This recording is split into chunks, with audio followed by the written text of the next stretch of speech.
Buenas noches, hermanos, amigos. Estamos una vez más por este medio para compartir la palabra de Dios, la predicación y la enseñanza. Nos encontramos en el libro de Marcos, capítulo 2. Vamos a leer del 23 al 28. Pero antes de empezar vamos a hacer un paneo por lo que nos venía hablando Darío anoche, que nos venía contando de cómo el Señor Jesús llama a Leví, a Mateo, que es un discípulo el cual era publicano, era recaudador de impuestos, y lo que implicaba para un judío esto, ¿no? Para lo que implicaba a los judíos lo que era recaudador de impuestos. eh, Ellos no se juntaban con estas personas, siendo que eran judíos que el pueblo romano, digamos el imperio romano, el gobierno romano tomaba para que cobrara impuestos. Y el rechazo que iba a tener en cuanto a Jesús, ¿no? De cómo iban a rechazar o iban a cuestionar a Jesús por esta acción que toma. Pero el versículo 17 es claro, que le dice, 2:17 le dice, al oír esto Jesús le dijo, los sanos no tienen necesidad de médicos, sino los enfermos. No he venido a llamar a justos, sino a pecadores. Y con esto es como un broche, un galardón de oro que el Señor eh, pone ahí para esta gente, ¿no? Que rechazaba a los publicanos, a los pecadores. El Señor Jesucristo lo vino a sanar, ¿no? De sus pecados. Dicho esto, vamos a empezar el 23, vamos a orar. Amado bendito Dios, gracias te damos por esta noche, Señor, gracias por tu palabra, gracias porque, Señor, nos brindaste este medio, Señor, para poder seguir compartiéndola, Señor, que sea de bendición y de edificación para el cuerpo que es la iglesia, Señor, de bendición para aquellas personas que te conocen por primera vez y de edificación, Señor, para tu cuerpo que es la iglesia, los hermanos en Cristo, Señor. Gracias te damos en el nombre precioso y santo de nuestro Señor y Salvador Jesucristo. Amén. Comenzamos y dice, aconteció que al pasar al pasar él por los sembrados, dice, un día de reposo sus discípulos andando comenzaron a arrancar espiga. Entonces los fariseos le dijeron, mira, ¿por qué hacen en el día de reposo lo que no es lícito? Pero él les dijo, ¿nunca leíste lo que hizo David cuando tuvo necesidad y sintió hambre? Él y los que con él estaban. Y cómo entró en la casa de Dios, siendo Abiatar sumo sacerdote, y comió de los panes de la propiciación, de los cuales no les licitó comer, sino al sumo sacerdote, y aún dio a lo que con él estaban. También les dijo, el día de reposo fue hecho por causa del hombre y no el hombre por causa del día de reposo. Por tanto, el Hijo del Hombre es Señor aún del día de reposo. 28. Por tanto, el Hijo del Hombre es Señor aún del día de reposo. Bueno, vamos a comenzar a desarrollarlo. Vamos, versículo 1. Sabemos que no estaban infringiendo ninguna otra ley que se le acusaba, sino esta la que le están diciendo del día de reposo. Es decir, que los discípulos al entrar a un sembrado no estaban entrando en propiedad privada ni estaban violando ninguna propiedad, digamos, como dice, privada, ni nada, ninguna ley impuesta por, digamos, lo que fuese en ese entonces los gobernantes romanos. Ellos pasaron por este sembrado y empezaron a juntar espiga, ¿no? Espiga es el trigo, digamos, que está la espiga, ¿no? Después de ahí lo muelen y sacan la semilla y de ahí hacen la harina. Vemos que no estaban quebrantando ni violando ninguna propiedad privada, porque el Señor Dios le había dicho a Moisés en el Levítico 19, del 9 y 10,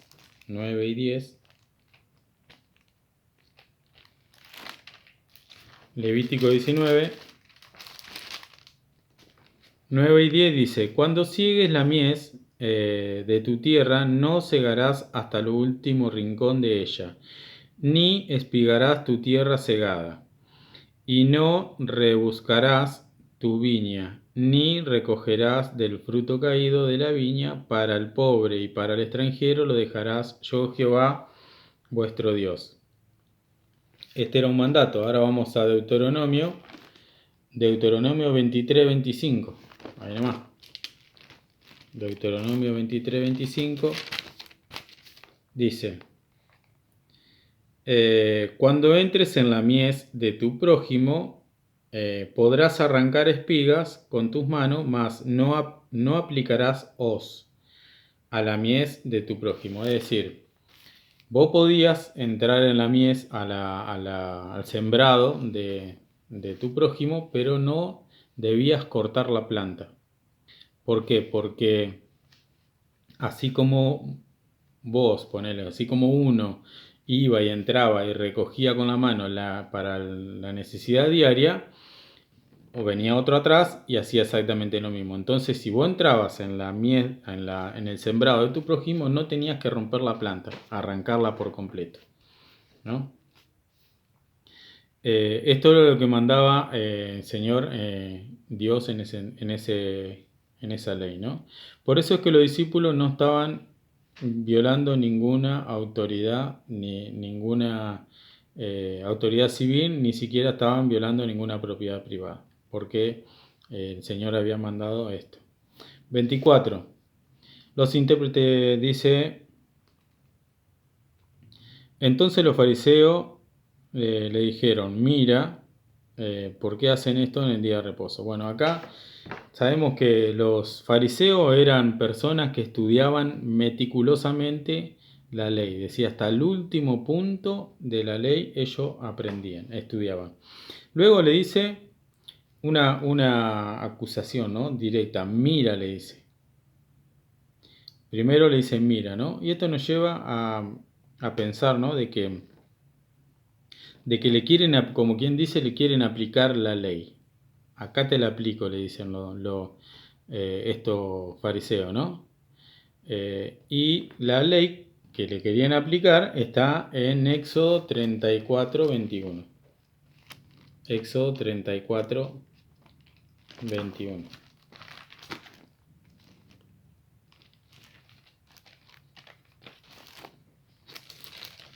Éxodo 34, 21 dice: 6 días trabajarás, mas el séptimo día descansarás, dice, en la arada y en la siega descansarás. Esa era la ley que le querían aplicar estos fariseos al Señor Jesús, ¿no? Pero sabemos que Dios es dueño de todo, ¿no? Sabemos que Dios es el dueño, aún como dice el versículo 28, del día de reposo. Y que si tenían un lugar, era un campo o lo que sea, era porque Dios le había proveído para que tuvieran para sembrar y para cosechar y para sembrar, ¿no? Pero también vamos a llevarlo un poco más allá, ¿no? De cómo Dios, así como provee para la necesidad de aquellas personas que pasan por ahí y toman del fruto como le había mandado, Dios proveyó para la necesidad de nuestra alma. ¿Sí? Dios proveyó para la necesidad de nuestra alma. Juan nos relata, ¿no? Juan 12:34, 12:24, Juan 12:24.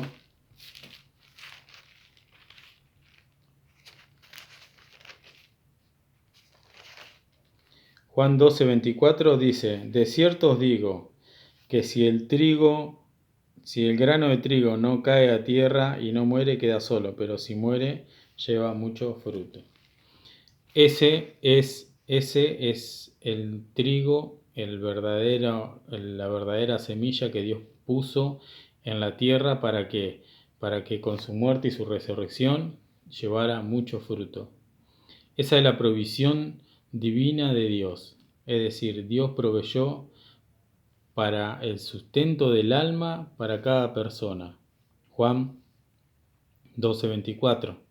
Jesús vino a esta tierra, cayó a tierra y resucitó y lleva muchos frutos.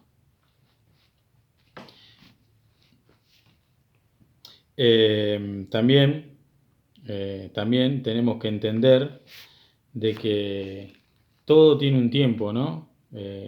Eclesiastés nos habla de eso. Y nosotros tenemos un tiempo de gracia, donde aún podemos reconocer a este Dios verdadero por medio de Jesucristo y entender que necesitamos una salvación.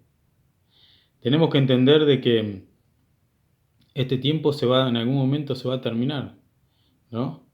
¿Y qué va a quedar cuando se termine? ¿Saben qué? Es impactante lo que nos dice el Señor en Hebreos 9, 10:27.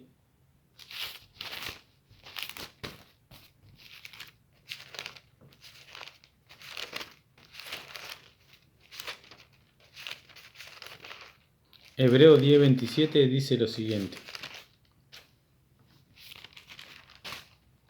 Dice, está hablando a las personas que escucharon el mensaje muchas veces y no se arrepintieron en su corazón. Dice, porque si pecaremos voluntariamente después de haber recibido el conocimiento, está diciendo conocimiento, se te presentó el Evangelio, tenés conocimiento de quién es Dios, de quién es Jesús, y que, como dice, ¿no?, que es el verdadero pan de vida que vino a este mundo, y Él se representa como esa semilla de trigo que cayó a tierra y llevó mucho fruto. Ahora, ¿qué pasa si nosotros negamos al Señor Jesús que vino a dar la vida por nosotros? Fíjense. ¿Por qué? Porque después de haber recibido el conocimiento de la verdad, seguimos pecando como si nada la vida, no nos importa nada, no nos importa si existe o no existe, seguimos nuestra vida normal. Y dice así, después de haber recibido el conocimiento de la verdad, ya no queda más expiación por el pecado. Es decir, Jesús no va a venir a morir otra vez por tus pecados. Ya murió una vez en la cruz y resucitó al tercer día. La próxima vez va a venir con juicio a la tierra, ¿no? Entonces dice, ¿qué le queda a esas personas? Y por eso es importante que meditemos y recapacitemos cada día que escuchemos la palabra. Sino una horrenda expectación de juicio y de hervor de fuego que ha de devorar a los adversarios. Eso quedaría si no tenemos en cuenta al verdadero pan de vida, la verdadera semilla de trigo que lleva frutos, que lleva mucho fruto, como dice en Juan 12:24. Entonces tengamos en cuenta en estos tiempos que aún abunda la gracia, que aún se puede abrir libremente una Biblia y poder contarte esta verdad, que tengas en cuenta esto, de que después que el tiempo de gracia se termine va a quedar solo una horrenda expectación de juicio y de hervor de fuego. Seguimos. Acá también otra de las cosas es que ellos esta ley la habían llevado tan al límite, que ya la basaban hasta en pensamientos propios, es decir, que ellos, situaciones que ellos pensaban que no eran lícitas, la aplicaban a las leyes que ellos tenían. Entonces, ¿qué hacían?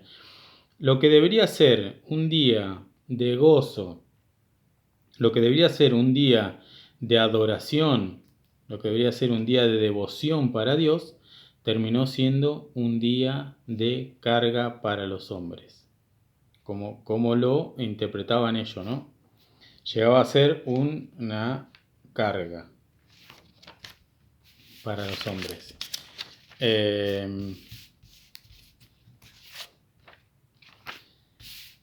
Otra de las cosas, ¿no?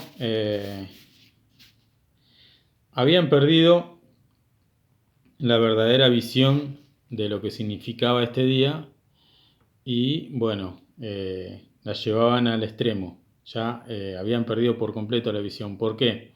¿Por qué digo esto? Porque en el capítulo 3, versículo 2, versículo 4, dice, y le dijo, ¿es lícito en los días de reposo hacer bien o hacer mal? ¿Salvar la vida o quitarla? Pero ellos callaban. ¿Por qué? Porque el Señor sabía que en el día de reposo se podía hacer el bien. Es decir, no era que vos tenías que... el día de reposo era un día donde vos no tenías que hacer absolutamente nada de nada, ¿no? Sino el Señor, habían perdido tanto la visión, eh, habían perdido la visión, habían perdido lo que el Señor le mandaba, que tenían que tener como para usar de ejemplo el amor, la misericordia hacia el prójimo y aún hacia ellos mismos, ¿no? Y otra de las cosas es que nos enseña de que este versículo, ¿no? Que el Señor Jesús en una ocasión dijo, mi Padre hasta hoy trabaja, ¿no? Juan 5:17. ¿Qué nos está queriendo decir con esto? De que el Señor, que Dios, está todo el tiempo trabajando en favor tuyo y en favor mío, obrando en salvación, obrando en bendiciones para las personas que aceptan su mensaje, que aceptan el Evangelio, que aceptan de que Jesús es el Hijo de Dios y que vino a este mundo a pagar el precio que nosotros no podíamos pagar. Entonces Dios siempre trabaja en bendición y en salvación. 25. Y acá el Señor, como los fariseos en el 24 le caen con la ley, el Señor le cae con la palabra, ¿no? Con lo que estaba escrito. Sabemos que en Juan 1:14 el Señor dice, Juan nos dice, ¿no? Y el Verbo se hizo carne y habitó entre nosotros y vimos su gloria, gloria como el unigénito del Padre, lleno de gracia y de poder, ¿no? De verdad. Entonces le dice, cuando entró en la sinagoga, dice, ¿cómo entró? El 25, pero él les dijo, ¿nunca leíste lo que hizo David cuando tuvo necesidad y sintió hambre? Y él y los que con él estaban. Bueno, este versículo que citó acá, el Señor está en 1 Samuel 21:24. Y los panes que él nombra, que los panes que nombra acá son panes sin levaduras. Levítico 24:9 nos enseña esto. Pero ¿qué es lo que le estaba diciendo? Primeramente le estaba citando la escritura. Otra de las cosas que se estaba poniendo al nivel de David. Dice, si David lo hizo, yo más, ¿por qué? Porque yo soy el hacedor de la vida, ¿no? El Señor Jesucristo.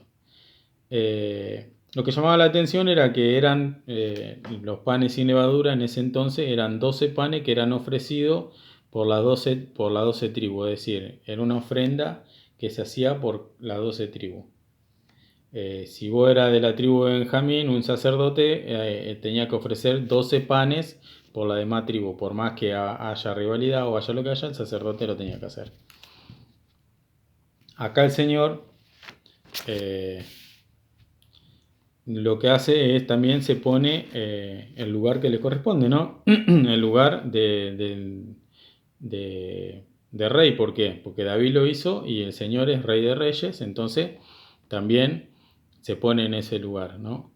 Y sabemos que el trono del Señor es para siempre. Isaías 9:7 nos enseña eso.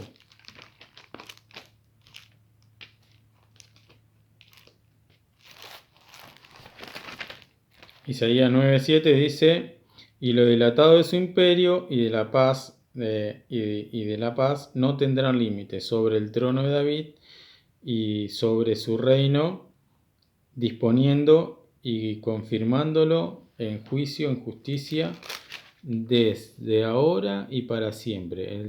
Dice, el celo de Jehová de los ejércitos hará esto. Es decir, Dios le dio el trono de David para siempre al Señor Jesucristo. Entonces en este caso dice, ¿cómo? Si David lo hizo, yo más, ¿por qué? Porque yo soy, dice, el Señor del día de reposo. Seguimos y sabemos que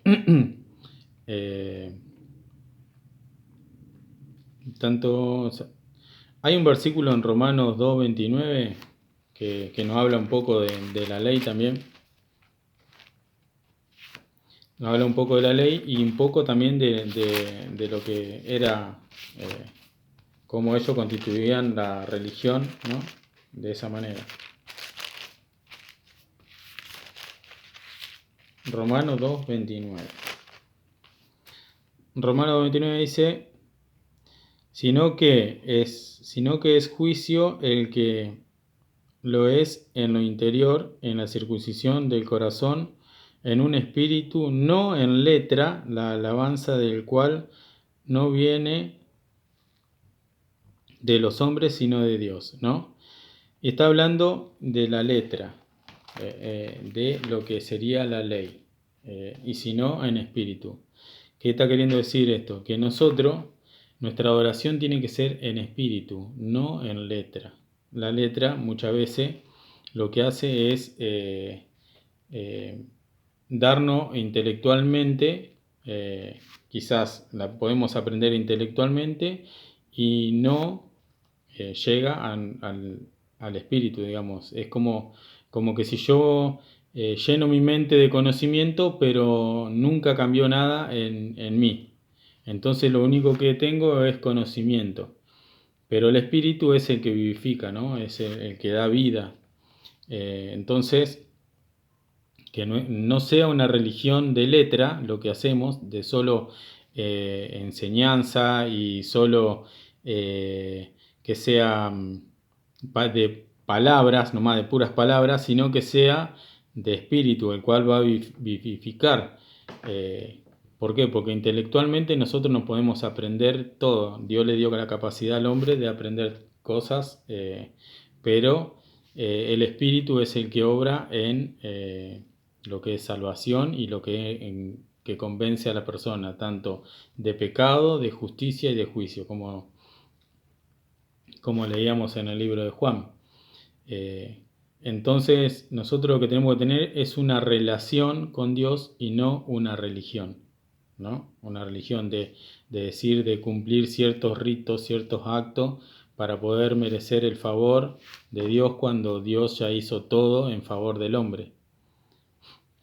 Y sabemos que si leemos la palabra, si oramos, si tenemos una relación con nuestro Señor Jesucristo, por ende vamos a andar viviendo en el Espíritu y vamos a mostrar fruto del Espíritu. Gálatas 5:22 nos habla de los frutos del Espíritu. Los frutos del Espíritu, ¿cuáles son? Paz, amor, bondad, benignidad, fe, mansedumbre, templanza. Contra tales cosas no hay ley, dice, ¿no? Entonces sabemos que si andamos en el Espíritu, si tenemos una relación con nuestro Señor Jesucristo, vamos a andar en el Espíritu y vamos a dar fruto del Espíritu. Versículo 26 dice, ¿cómo entró David? Dice, y cómo entró en la casa de Dios siendo Abiatar sumo sacerdote y comió de los panes de la propiciación, de los cuales no le era lícito comer, sino al sacerdote. Y aún dio a los que con él estaban. Y acá es claro, ¿no? Esto está en Levítico 24:9. Y bueno, decíamos la cita de 1 Samuel 21, del 1 al 6, donde David viene acá lo que sería el templo al templo que tenían de Dios, a una sinagoga, ¿no? Viene y comen de los panes que no le eran lícitos, sino solo al sacerdote. Pero le hace una pregunta este sacerdote Abiatar si los que estaban con él estaban contaminados. Decía si habían pecado o algo, y bueno, David le dijo que no, y le proveyó del pan y comió, pero no era lícito tanto. ¿Por qué? Porque eran una ofrenda a Dios. Y eran panes sin levadura, lo cual la levadura representa al pecado, el pecado, ¿no? También les dijo, el día de reposo fue hecho el 27, fue hecho por causa del hombre y no el hombre por causa del día de reposo. Y tenemos que tener en claro de que Dios hizo esto claramente ¿para qué? Para que nosotros ese día, en ese momento, ¿no? Nosotros tenemos todos los días para adorar a Dios, si queremos. Tenemos libre entrada al trono de la gracia por medio de Jesucristo.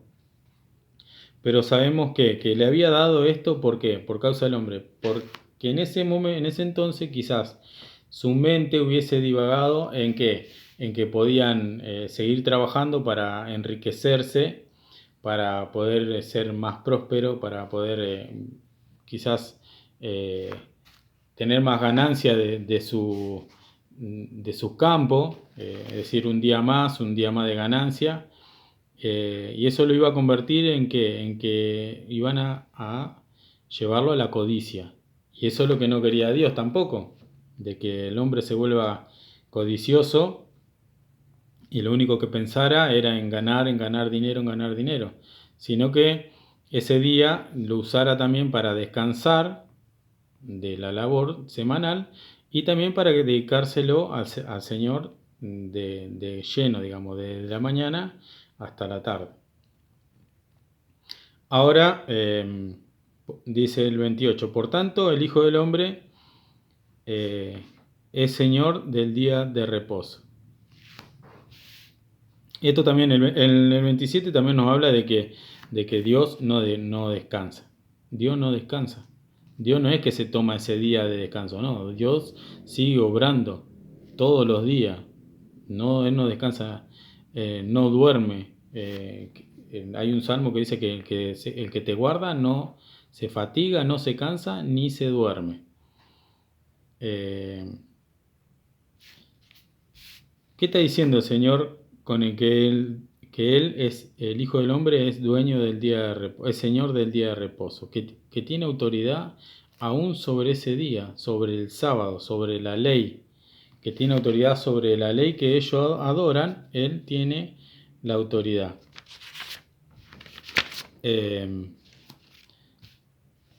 Hay una traducción de lenguaje actual, dice: yo, el Hijo del Hombre, soy quien decide qué puede hacerse y qué no puede hacerse en el día de reposo.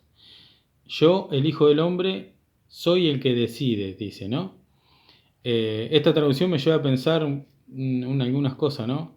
Que no sé si hay personas que guardan un día o le guardan una hora en especial o le guardan minutos a Dios. Lo ideal sería quizás todo un día.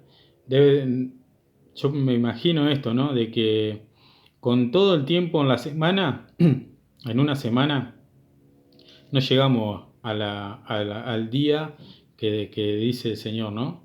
Ni dándole una hora por día, llegamos a las 24 horas en la semana. Por eso es que el Señor tanto le daba un día de descanso para el hombre, pero también tenía que ser de bendición, no tenía que ser una carga, es decir, de como lo interpretaban estos fariseos, porque lo habían llevado a tal punto de que ya era una carga para el hombre, era un día donde el hombre tenía que descansar y adorar a Dios. Una de las cosas esa me lleva a pensar de que nosotros no nos llegamos a las 24 horas semanales, y los domingos quizás tenemos cosas que hacer, como nosotros guardamos los domingos o usamos el domingo para adorar a Dios. Tampoco quizás estamos todo el tiempo adorando a Dios o rindiéndole ofrenda o alabanza como se hacía, ¿no? Quizás una hora diaria, quizás 20 minutos. Entonces lo tomo para mi vida también, ¿no? De ¿Cuánto tiempo le dedico a Dios diariamente y semanalmente? ¿Llego a las 24 horas que el Señor le pedía en ese entonces, ¿no? El del día de reposo? 2. Y si lo guardo, y si guardo ese día, si guardo completamente para adorar a Dios, si durante la semana lo hago de tal manera que llego a las 24 horas, ¿estoy dispuesto a dejar, como dice el Señor, ¿no? ¿Estoy dispuesto a dejar un momento para hacer el bien? ¿Para hacer bien? ¿Por qué? Porque Santiago 4:17 dice que el que sabe hacer lo bueno y no lo hace, se constituye pecador, ¿no? O es pecado. Así dice la palabra. Entonces, pregunto, ¿y si guardo? ¿Estoy dispuesto en ese día que guardo a ayudar a alguien que está padeciendo alguna necesidad o que necesita de, de mi presencia, de apoyo, de estar con él en un mal momento? Eso me lleva a pensar, ¿por qué? Porque si sé hacer lo bueno y no lo hago, es pecado. Y el último punto es, y si guardo el día de la adoración, si tengo mi corazón dispuesto a ayudar, ¿no? A las personas, también tendría que pensar de esta manera, ¿no? Que nosotros por ahí muchas veces pensamos, llega el sábado y digo, el domingo me voy a levantar temprano para la cena, o cuando nos juntábamos para reuniones, no, el domingo voy a hacer tal cosa hasta cierta hora porque después tengo que ir a la reunión, ¿no? Y también deberíamos preguntarnos si Dios quiere, haremos esto, y si Dios quiere, no haremos. Santiago 4 del 13 al 17 nos da una enseñanza muy grande.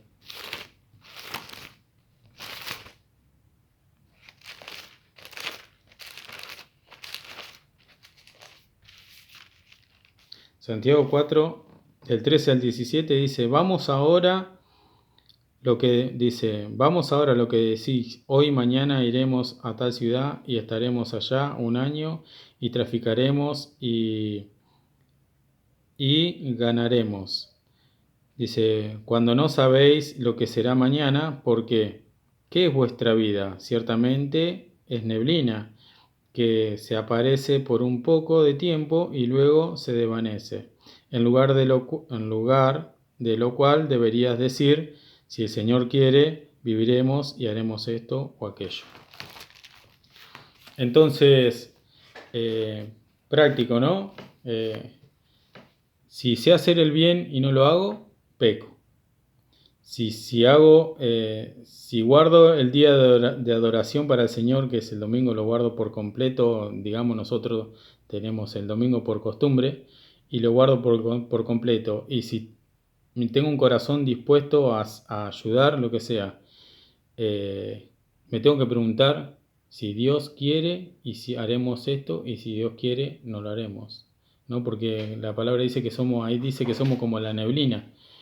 Entonces, para reflexionar un poco esto, ¿no? El Señor es dueño del día de reposo. Nosotros, en nuestra voluntad hacemos o deshacemos quizás lo que nos parece justo o lo que nos parece injusto, pero me pongo a pensar también, ¿no? De que quizás no le dedicamos ni siquiera un día, contando toda la hora de la semana, para adoración al Señor. Ahora, ¿por qué causa estaba hecho el día de reposo? ¿Por causa de Dios o por causa de nosotros? Por causa de nosotros, porque si nosotros no le podemos dedicar 2 horas diarias al Señor, ¿no? ¿Cuánto más si no le hubiese puesto una ley? Se hubiesen desviado totalmente. Y quizás ellos tampoco lo usaban para la adoración por completo. Yo lo tomo para mi vida esto, ¿no? Y me pongo a pensar, si el Señor quiere que yo un día descanse, porque fue por causa mía el día, si realmente se lo estoy dedicando a Él o lo estoy dedicando para mí, para mi propio egoísmo.